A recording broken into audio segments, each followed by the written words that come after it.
What's going on? This is A.R. Shaw, Executive Editor for ADW and Real Times Media, here with the one and only NBA legend, Hall of Famer, Chris Webber. How's everything going? Man, it's going great, brother. How you doing? Man, everything's good. Good. We're here because you decided to tell your story on your own terms. Let's talk about this project and why was it so important for you to put this project out right now. Yeah, I mean, so I was blessed to have a great college career, high school, professional career, and so during those times when you're trying to get better as an athlete and as a person, you really don't have time to sit back and look at all you've done. You know, in basketball, kind of the number one rule is you have 24 hours to celebrate a moment because you have a game in 24 hours.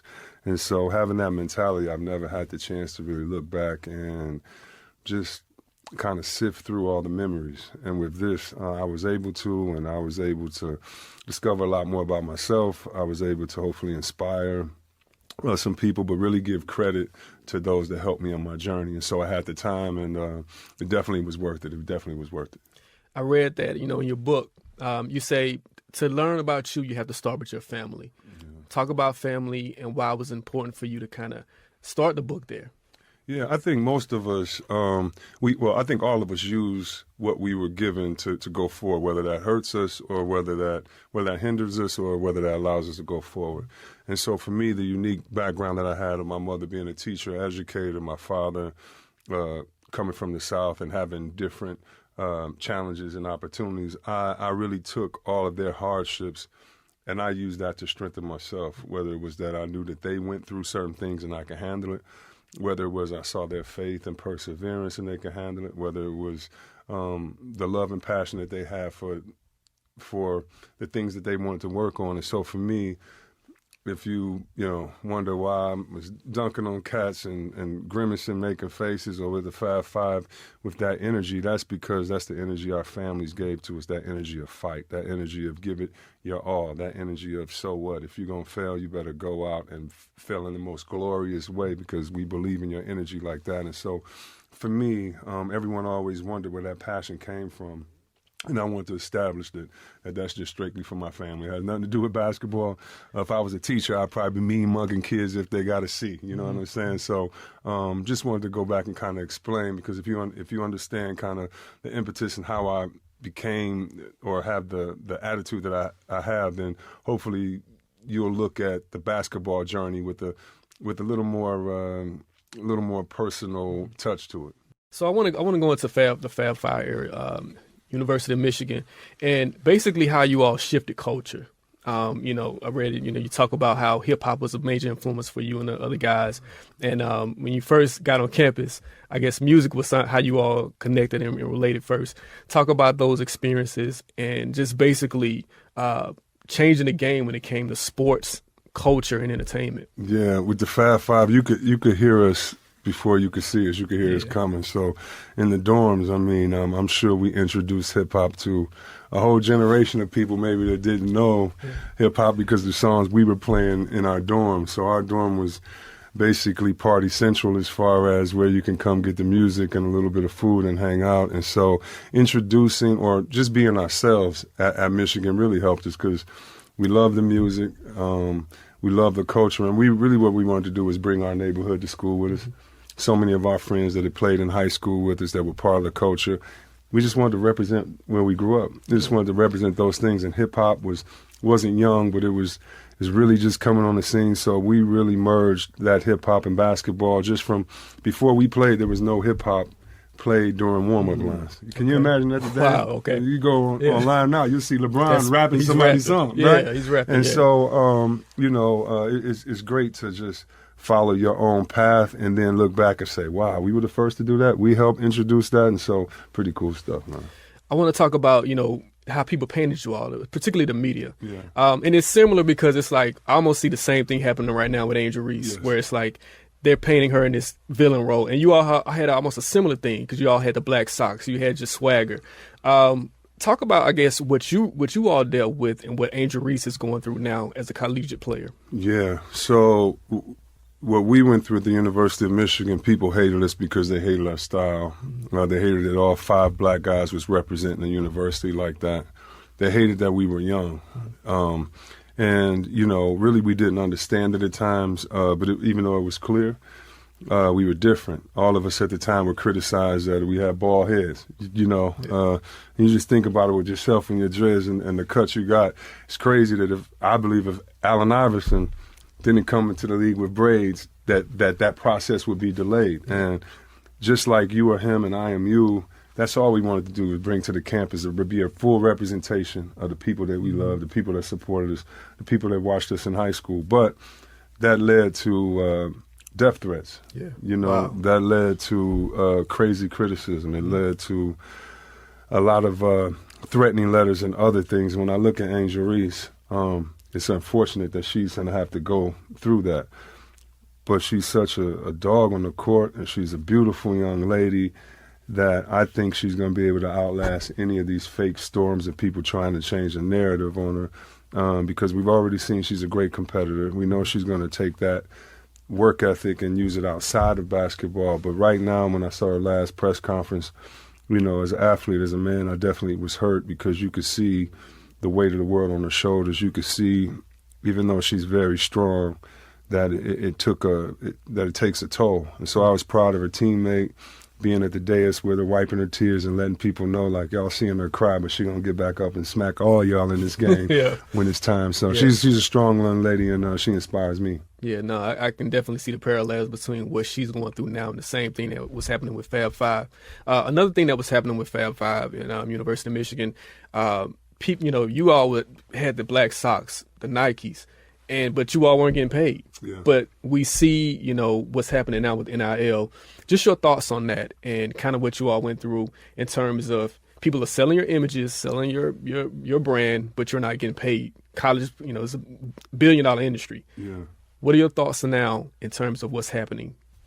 So I remember being a freshman and going to Subway with a friend, and we didn't have enough to get our own sandwich. We had to loc up and split sandwich and chips. And I remember there was a reporter in there, and he had just happened to be following us, and he was writing down we didn't have the money. And I remember looking across the street at the M store, and someone was buying my jersey. And they were holding the back of it so I could see Weber. I couldn't see the front. And I remember thinking that they're buying that because it says Weber, not because it says Michigan. And I remember at that point kind of coming to a crossroads and really trying to break down the fact of how is this fair? How is NCAA a 501c3? How are you a charity? And the university makes this much money. The highest paid employees of certain states, I guarantee you, is probably here in this state, is the football coach of the university. Right? And so, in looking at this and seeing how we were vilified, yet the coach is making millions upon millions, and they have a relationship with Nike and others, it affected us. We wore black socks, right? And we wore it for one game against Notre Dame. That weekend, they reportedly sold 250,000 pairs of black socks. Wow.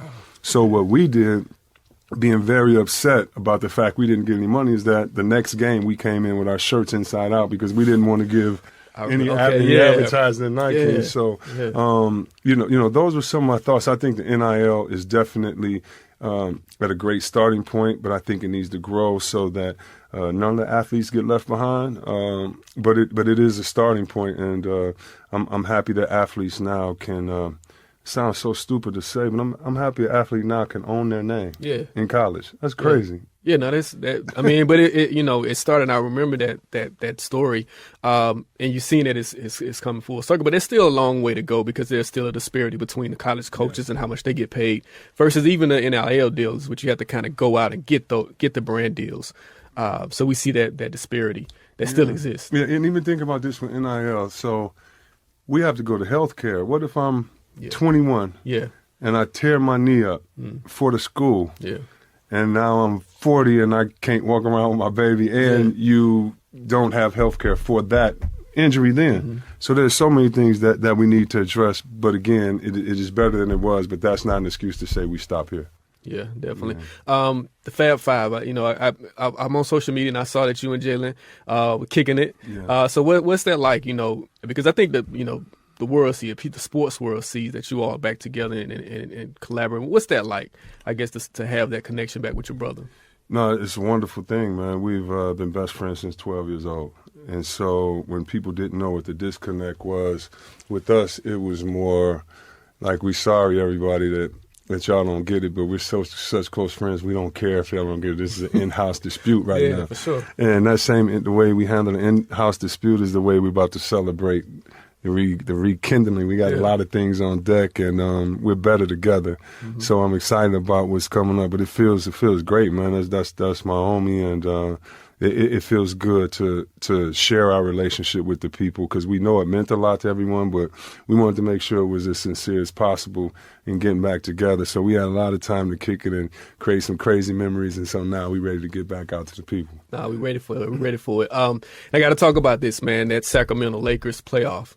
Man, I was rooting for y'all. So yeah, you was one of the few. Yeah, one of a few, but I was definitely rooting for Sacramento, because I love the up and down, fast pace that you all were doing. Just talk about that in terms of, I guess it was a bad look for the NBA.